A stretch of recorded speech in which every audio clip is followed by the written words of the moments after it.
Alrighty guys, so we've got a close grip T-bar row. The T-bar row, the bent over row, they're fantastic back movements, but they are tricky. And so you can sort of overdo it and hurt yourself if you're not in the right position. For this one, I want you to take a lot of care as to one, how much weight you choose, and then two, make sure that your positioning is in the right spot, but you're not overdoing it for your lower back, because that's where most people muck up and their lower back gets tweaked, strained, simply because they've flexed too much. So one of the things about bent over row or a T-bar row is being in that bent over position like this. You want to make sure that you're hinging from the hips and not hinging from or bending from the spine, okay?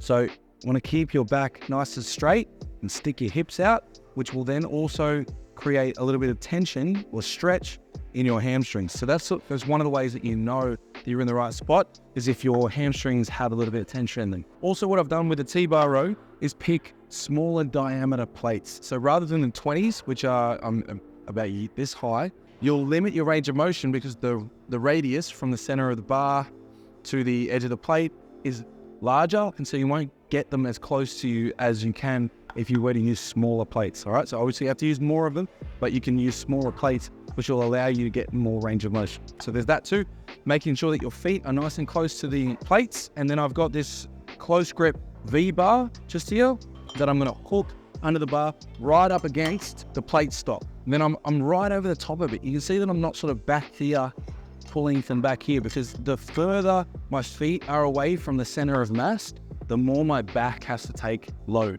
Okay, so I'm going to try and get my feet nice and close to the plates, which means that I will be able to push the center of gravity right over the middle of my feet, and I'm not on my toes, as if I stood too far back, on my toes, having to sort of pull backwards and take too much load in my lower back. Okay, so feet nice and close to the plates. I'm standing right over the top of it.